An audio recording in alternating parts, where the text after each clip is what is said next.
ठीक होंगे, खूब मन लगा के मेहनत कर रहे होंगे। तो दोस्तों आज हम जो डिस्कस करेंगे, वो डिस्कस करेंगे भाई हम ग्लोबलाइजेशन के बारे में। आई होप आप सबने ये वर्ड सुना होगा, ग्लोबलाइजेशन क्या होता है। अगर हम बात करें इसके हिंदी मीनिंग की, तो उसको बोला जाता है भाई वैश्वीकरण। पूरे विश्व का एक सूत्र में बंध जाना ही, अगर सिंपल सी बात करूं तो मैं उसको ग्लोबलाइजेशन बोलते हैं, जिसमें हमारा कल्चरल एक्सचेंज होता है, फाइनेंशियल एक्सचेंज एक्सचेंज होता है, पॉलिटिकल एक्सचेंज होता है। तो उसी को हम बोलते हैं ग्लोबलाइजेशन। चलें तो देखते हैं दोस्तों, सबसे पहले हम डेफिनेशन की बारे में बात करते हैं कि ग्लोबलाइजेशन होता क्या है।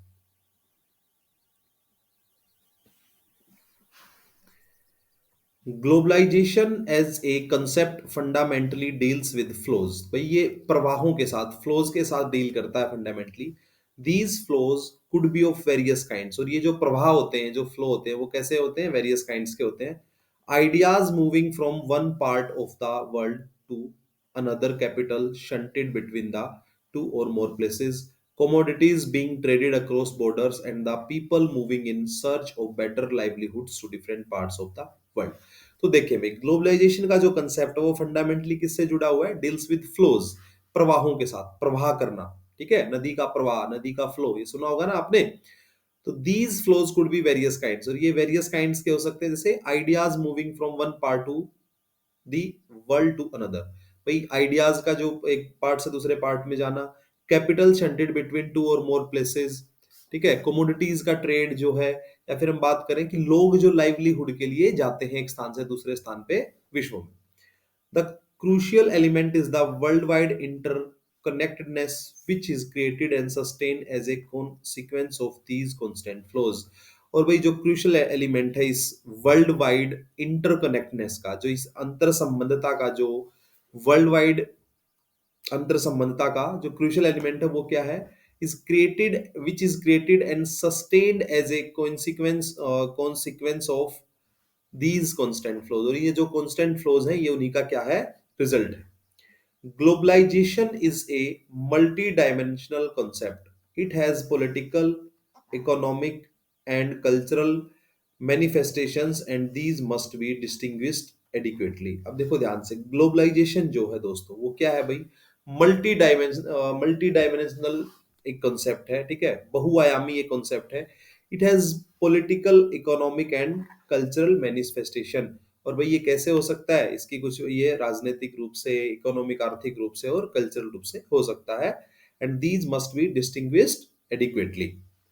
चलिए नेक्स्ट देखते हैं भाई, छोटा सा टॉपिक है, इसमें बहुत ज्यादा टाइम हम नहीं लगाएंगे, इसको देख लेते हैं। अब देखते हैं कोजेज ऑफ ग्लोबलाइजेशन, कारण क्या होते हैं वैश्वीकरण के। Globalisation is not caused by any single factor, but technology remains a critical element. तो भाई ग्लोबलाइजेशन जो है वो एक सिंगल फैक्टर से, इसका कारण एक सिंगल, कोई सिंगल फैक्टर नहीं है, बट जो टेक्नोलॉजी है वो फिर भी क्या है? एक मेजर और क्रिटिकल एलिमेंट है। कहने का मतलब क्या है कि ग्लोबलाइजेशन जो है वो किसी एक सिंगल फैक्टर की वजह से नहीं होता, लेकिन अगर बात की जाए टेक्नोलॉजी की, तो वो मोस्ट इंपॉर्टेंट फैक्टर उसका रहता है। The ability of ideas, capital, commodities, and people to move more easily from one part of the world to another has been made possible by technological advances। और भाई जब technological advances हुए, technology जो बढ़ी है, तो उसकी वजह से क्या हुआ है? जो एबिलिटी है आइडियाज की, कैपिटल की, कमोडिटीज की, ठीक है, एक स्थान से दूसरे स्थान पे जाने की, लोगों की, तो वो क्या हुई है? आसान हुई है। ठीक है, और वो संभव किस वजह से हुई है? टेक्नोलॉजिकल एडवांसेस, जो टेक्नोलॉजी में दिन पर दिन जो डेवलपमेंट हो रहा है, उसी की वजह से ये सब पॉसिबल हुआ है। Interconnection also a major part in globalization, as many activity like the bird flu or tsunami is not confined to any particular nation. It does not respect national boundaries। समझेंगे भाई, जो इंटरकनेक्शन है, अंतर संबंधता है, also a major part in globalisation, ये भी भाई वैश्वीकरण का एक मेजर पार्ट है। एज एनी एक्टिविटी, और बहुत सारी एक्टिविटी जैसे बर्ड फ्लू है, सुनामी है, तो ये भाई पर्टिकुलर एक नेशन में नहीं आती है। ठीक है, ना ही ये नेशनल बाउंड्रीज का कभी ख्याल करती है। मान के चलो जैसे कोविड फैला, अभी बर्ड फ्लू फैला, ठीक है, सार्स करके एक वायरस आया था, तो ये नहीं देखता ना कि भाई ये पाकिस्तान का बॉर्डर है, ये इंडिया का बॉर्डर है, ये चाइना, इंडो चाइना का बॉर्डर है। ठीक है, ये क्या करता है ना, सुनामी देखती है। जैसे 2004 में बहुत बड़े लेवल पे सुनामी आई थी, तो उसने भाई इंडोनेशिया, श्रीलंका, मालदीव, ठीक है, इंडिया, मतलब जो भी कोस्टल एरियाज थे उन सबको उसने प्रभावित किया। तो भाई ये क्या देखते हैं, ना तो ये किसी नेशनल बाउंड्री की रिस्पेक्ट करते हैं और ना ही ये पर्टिकुलर नेशन में होते हैं। नेक्स्ट देखते हैं पॉलिटिकल कॉन्सिक्वेंसेस। अब भाई पॉलिटिकल कॉन्सिक्वेंसेस देख लेते हैं दोस्तों, क्या क्या है। Globalization result is an erosion of state capacity, that is an ability of government to what do they do. Globalization result क्या है, result in an erosion of state capacity. भाई ये शरण होता है, इरोजन होता है जो, ठीक है, जैसे नॉर्मली हम अपर्दन इसका मानते हैं, लेकिन शरण भी इसको हम बोल सकते हैं। तो भाई शरण मतलब नुकसान होना उसका। इरोजन ऑफ स्टेट कैपेसिटी, किसी भी स्टेट की कैपेसिटी का इरोजन होता है, that is the ability of government, जो उस सरकार की एबिलिटी होती है जो वो करना चाहती है या करती है।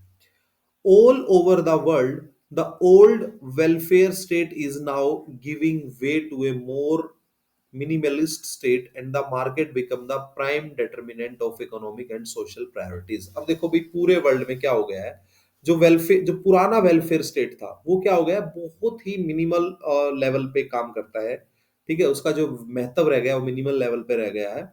और market become the prime determinant, और भाई जो मार्केट है, जो बाजार है, वो प्राइम डिटर्मिनेंट हो गया है, भाई वो द्योतक हो गया है, वो निश्चित करेगा इकोनॉमिक और सोशल, जो आर्थिक एवं सामाजिक प्रायोरिटीज हैं उनको। Globalization does not always reduce state capacity, ऐसा नहीं है कि ग्लोबलाइजेशन हमेशा स्टेट कैपेसिटी को रिड्यूस करता है, ठीक है।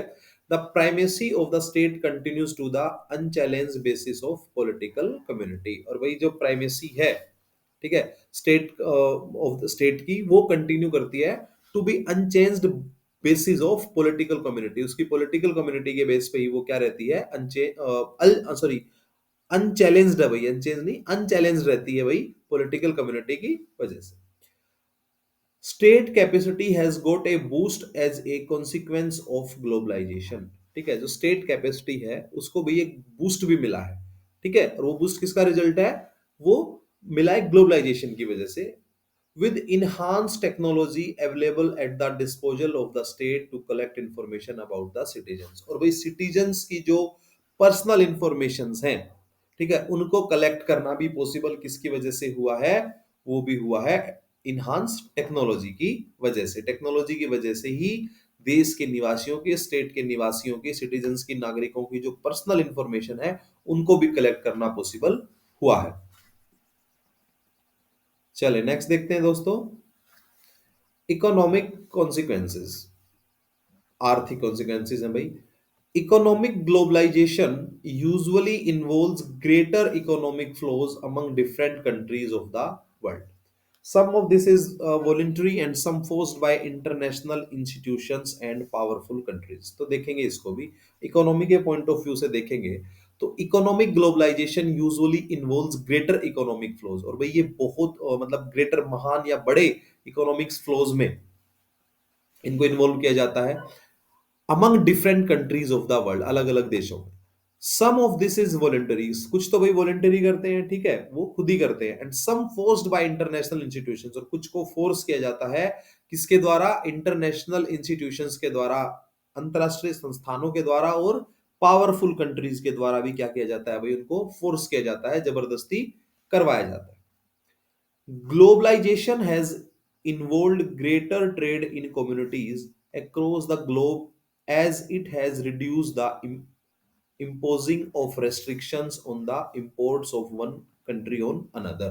तो भाई globalization has involve greater trade in communities across the globe as it has reduce the imposing the restriction on the imports of one country on another.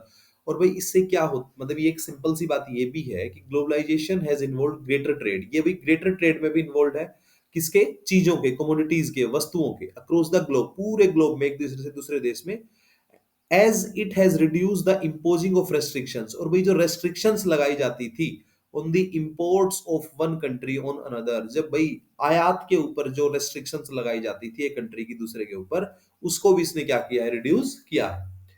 It also draws attention towards the role of IMF and WTO in determining economic policies across the world.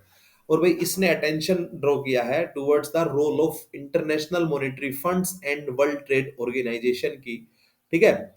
इसने क्या किया भाई, attention draw किया है towards the role of, जो role है international monetary fund IMF और WTO world trade organization in determining economic policies across the world. और भाई किस में डिटरमाइन करने में इसके रोल की तरफ अटेंशन ड्रॉ किया है, economic policies across the world, जो भाई पूरे वर्ल्ड में इकोनॉमिक पॉलिसीज है उसके regarding.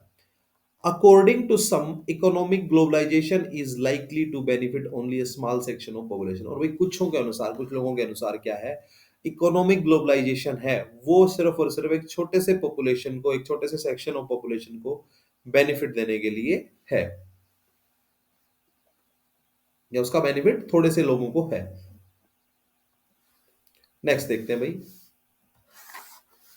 advocates of economic globalization argue that it generates greater economic growth and well-being for larger sections of the population।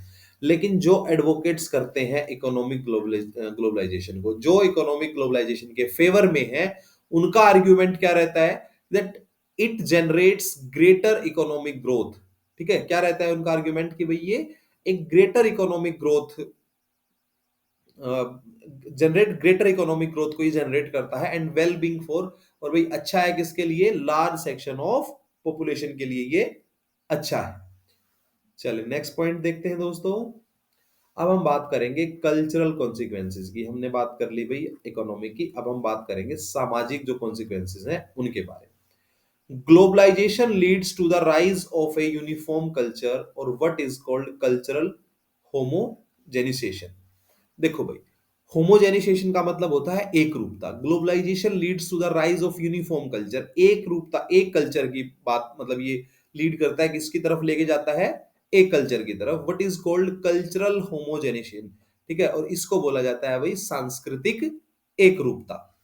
The culture of the politically and economically dominant society leaves it imprint of on a less powerful society, and the world begins to look more like the dominant power wishes to be।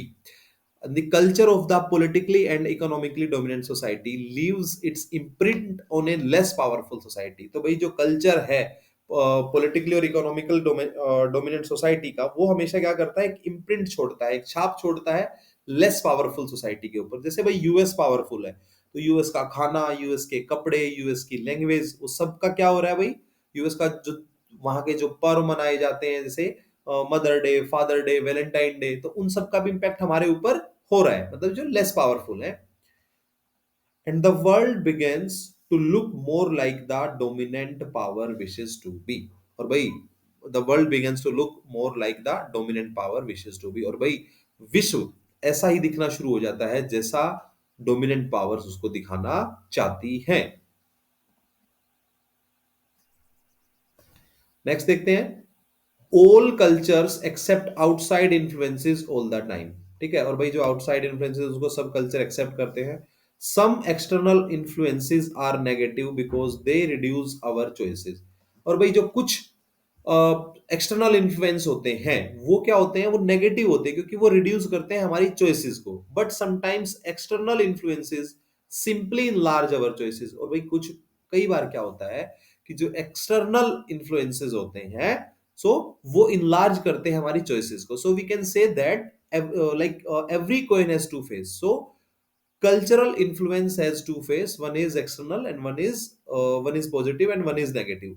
The one who reduce our choices and the second one who enlarge our choices, and sometimes they modify our culture without overwhelming the traditional। ठीक है, और कई बार वो क्या करते हैं, हमारे culture को मॉडिफाई भी करते हैं। while cultural homogenization is an aspect of globalization, the same process also generates precisely the opposite effect। और भाई जब कई बार जो सांस्कृतिक एक रूपता है वो क्या होता है, is an aspect of globalization, ये भी वैश्वीकरण का एक एस्पेक्ट है। The same process also generates precisely the opposite effect. और ये सेम प्रोसेस कई बार क्या करता है, बड़े लेवल पे अपोजिट इफेक्ट भी प्रिसाइजली क्या करता है भाई, अपोजिट इफेक्ट भी पैदा करता है। It leads to each culture becoming more different and distinctive. ठीक है, और ये वही किस तरफ लेके जाता है, each culture becoming more different and अलग और विशेष। The phenomena is called cultural heterogenisation. ठीक है, और भाई इसमें क्या होता है, हिट्रोजेनिसेशन होता है कि जब चीजें मोर डाइवर्स हो जाएं, मोर डाइवर्स।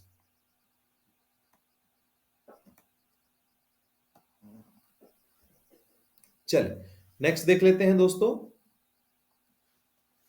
अब हम बात करेंगे इंडिया एंड ग्लोबलाइजेशन के बारे में भाई। ठीक है, किसके बारे में बात करेंगे, now we will discuss about Bharat and वैश्वीकरण।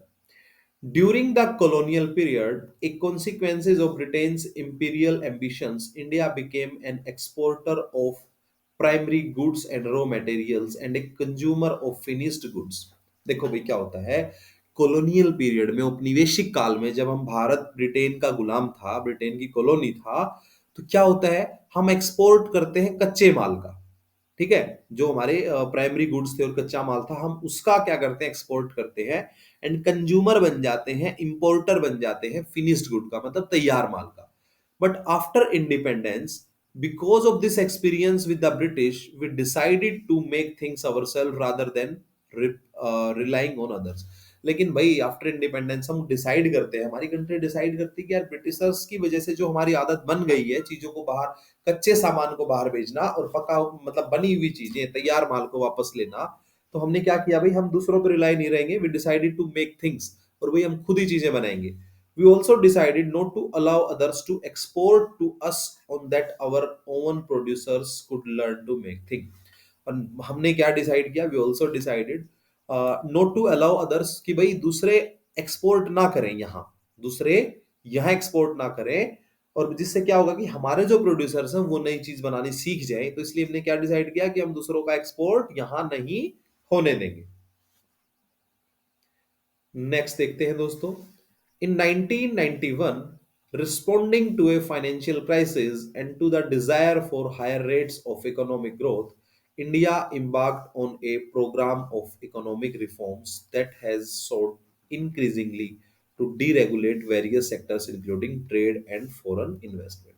अब देखो भाई क्या होता है, 1991 में, 1947 से लेके 91 तक हम थोड़ा सा क्लोज्ड रहते हैं, इंपोर्ट थोड़ा सा कम करते हैं, कोशिश करते हैं कि हमारे जो प्रोड्यूसर्स हैं वही चीजों को क्या कर ले, बनाना सीख ले।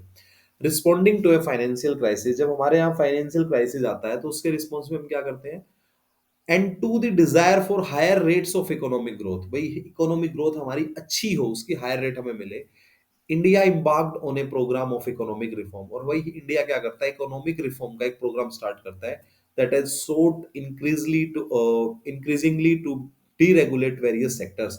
और भाई जो क्या मतलब जिससे क्या होता है, increasingly to deregulate various sectors including trade and foreign investment. और भाई हम क्या करते हैं, ट्रेड और फॉरेन इन्वेस्टमेंट के लिए हम अपनी मार्केट को ओपन कर देते हैं। और हम ये कब करते हैं, ग्लोबलाइजेशन के अगेंस्ट ये काम जो हम कर रहे थे 1947 से, जब हमारे यहाँ एक फाइनेंशियल क्राइसिस आता है 1991 में। अब हम देखेंगे भाई रेजिस्टेंस टू ग्लोबलाइजेशन, विरोध क्या है भाई ग्लोबलाइजेशन का। Critics of globalization make a variety of arguments. Those on the left argue that contemporary globalization represents a particular phase of global capitalism that makes the rich richer and the poor poorer। भाई वामपंथी लोग देखो क्या कहते हैं, वामपंथी लोग यहाँ इस पे कहते हैं कि जो ग्लोबलाइजेशन है वो किसका फॉर्म है, वो आर्ग्यू करते हैं कि कंटेम्प्रेरी जो ग्लोबलाइजेशन है वो रिप्रेजेंट करता है एक particular phase of global capitalism को, ग्लोबल जो वैश्विक पूंजीवाद को ही ये रिप्रेजेंट करता है। और इसकी वजह से क्या हो रहा है, अमीर वो अमीर होता जा रहा है, rich get makes the rich richer and the poor poorer, और गरीब जो है वो गरीब होता जा रहा है। ये किसका कहना है भाई, लेफ्ट विंग का कहना है, कम्युनिस्ट लोगों का कहना है, वामपंथी लोगों का कहना है। पॉलिटिकली बात करें तो critics of globalization also fear the weakening of state. और भाई जो क्रिटिक्स हैं, जो आलोचक हैं ग्लोबलाइजेशन के, वो क्या बोल मानते हैं कि also fear the weakening of the state, कि भाई क्या होगा इससे, स्टेट की वीकनिंग हो जाएगी, स्टेट कमजोर हो जाएगा। Economically they want a return to self reliance and protectionism at least in certain areas of economy. और दूसरा इकोनॉमिकली भाई क्या मानते हैं आलोचक, क्या मानते हैं, इसका विरोध क्यों होता है, वो चाहते हैं कि they want a return to self reliance, वही हम आत्मनिर्भरता की तरफ बढ़े, एंड प्रोटेक्शनिज्म। ठीक है, प्रोटेक्शनिज्म बोलते हैं भाई दोस्तों, लाइक मतलब इसको हम ऐसे डिफाइन कर सकते हैं, सुरक्षावाद की दृष्टि से इसको बोल सकते हैं, सुरक्षावाद इसको बोल सकते हैं, at least in certain areas of economy. और कुछ सर्टेन एरियाज में इकोनॉमी में वो क्या चाहते हैं कि भाई हम आत्मनिर्भर और सुरक्षावादी बने। अब बात करेंगे कल्चरल पॉइंट ऑफ व्यू से। They are worried that traditional culture will be harmed and people will lose their age old values and ways. ठीक है, अब देखो भाई, कल्चर सांस्कृतिक रूप से दे आर वरीड, उनको चिंता है कि भाई ट्रेडिशनल कल्चर है वो क्या हो जाएगा, उसको नुकसान होगा, हार्म होगा, and people will lose their age old values and ways. और भाई लोग अपनी जो पुरानी वैल्यूज हैं, तरीके हैं, उनको छोड़ देंगे या लूज कर देंगे। Anti-globalization movements to participate in a global networks align with those who feel like them in other countries। और भाई जो एंटी ग्लोबलाइजेशन, ठीक है, जो वैश्वीकरण विरोधी जो मूवमेंट्स हैं वो पार्टिसिपेट करते हैं, to participate in global networks aligning with those, उनके साथ भी अलाई करते हैं, उनके साथ भी संबंध बनाते हैं, जो who feel like them in other countries, जो भी दूसरे देशों में भी उनके जैसा ही फील करते हैं।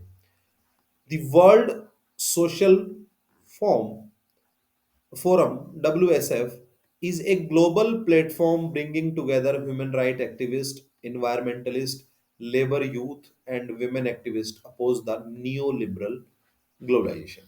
और भाई जो वर्ल्ड सोशल फोरम है वो एक ग्लोबल प्लेटफॉर्म है, तो ठीक है, वो कौन सा है, जैसे इंडिया में ये इंडियन सोशल फोरम है, और ये वर्ल्ड सोशल फोरम जो है ये ग्लोबल प्लेटफॉर्म है bringing together human right activist. भाई ह्यूमन जो मानवाधिकार कार्यकर्ता हैं, ह्यूमन राइट एक्टिविस्ट हैं, इन्वायरमेंटलिस्ट हैं, पर्यावरणवादी हैं, लेबर यूथ है, एंड वुमेन एक्टिविस्ट हैं, वो भाई अपोज करते हैं किसको, यो ये जो वर्ल्ड सोशल फोरम है ये इनको एक मंच पे लेके आता है। और ये अपोज किसको करते हैं दोस्तों, जो नव उदारवादी वैश्वीकरण है, जो नया लिबरल जो ग्लोबलाइजेशन है उसको ये अपोज करते हैं। In 1999, at the World Trade Organization ministerial meeting, there was widespread protest at Seattle alle- alleging unfair trading practices by the economical economically powerful states. 1999 में वर्ल्ड ट्रेड ऑर्गेनाइजेशन पे क्या होता है भाई, एक मीटिंग होती है, मिनिस्ट्रियल मीटिंग होती है, ठीक है, और वहां पे उसका बहुत बड़े लेवल पे विरोध किया जाता है। कहाँ पे, सिएटल में। सिएटल भाई वाशिंगटन स्टेट जो है यूएस का, उसका एक जगह का नाम है सिएटल। और उनके ऊपर आरोप लगाया जाता है कि अनफेयर ट्रेडिंग प्रैक्टिस की जा रही है, किनके द्वारा, जो इकोनॉमिकली पावरफुल स्टेट्स हैं उनके द्वारा क्या की जा रही है, गलत या अनफेयर ट्रेडिंग प्रैक्टिस की जा रही है, उनके द्वारा व्यापार गलत तरीके से किया जा रहा है।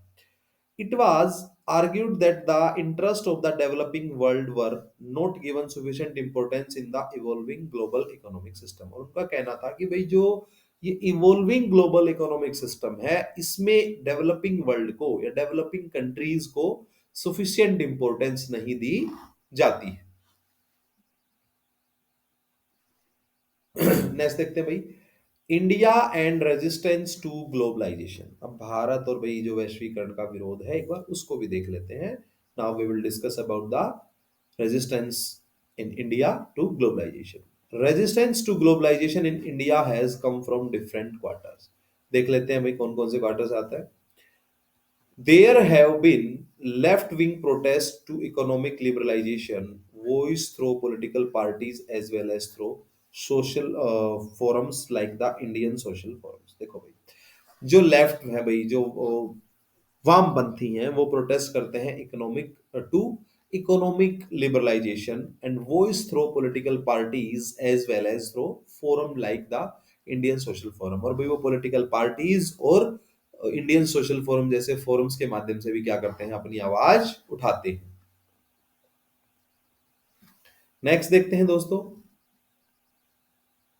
resistance to globalization has also come from the political right taking the form of objecting particularly to various cultural influences। ठीक है, देखते हैं भाई, resistance to globalization has also come from the political right taking the form of objecting particularly to various cultural influences। कुछ cultural influences के ऊपर भी क्या किया जाता है भाई, रेजिस्टेंस किया जाता है, विरोध किया जाता है। जैसे ranging from the avail- uh, availability of foreign television channels provided by cable networks। तो भाई कुछ सिनेमा जो दूरदर्शन पे या फिर सिनेमा पे जो केबल नेटवर्क्स के द्वारा जो फॉरेन चैनल्स हैं उनका सेलिब्रेशन ऑफ वैलेंटाइंस डे, और मैंने ये बताया भी था भाई, ठीक है। वैलेंटाइंस डे भाई जैसे मनाया जाता है, ये हमारा कल्चर, इंडिया कल्चर का पार्ट नहीं है। And westernization of the dress taste of girl students in school and college, और भाई जो स्कूल और कॉलेज में पढ़ने वाली छात्राएं हैं उनकी जो वेस्टर्नाइजेशन हो रहा है उनकी ड्रेस का, उसको लेके भी भाई ये लोग क्या इसका विरोध होता है। तो पर्टिकुलर किस किस चीज का मेनली विरोध होता है, भाई जो हमारा कल्चर से मैच नहीं करते, जैसे कपड़े, जैसे भाई त्योहार, ठीक है। लाइक हम बात करें वैलेंटाइन डे की, तो ये हमारे कल्चर का हिस्सा नहीं है, इसलिए इसका विरोध भी किया जाता है। तो दोस्तों आई होप आपने इस सेशन को एंजॉय किया होगा। तो भाई रिवीजन करना है आपको अच्छे से दोस्तों, ठीक है। और भाई मल्टीपल चॉइस क्वेश्चंस और प्रीवियस ईयर क्वेश्चंस, इनको भी अच्छे से देख लेना है। तो मिलते हैं दोस्तों नेक्स्ट सेशन में नेक्स्ट टॉपिक के साथ, तब तक के लिए जय हिंद।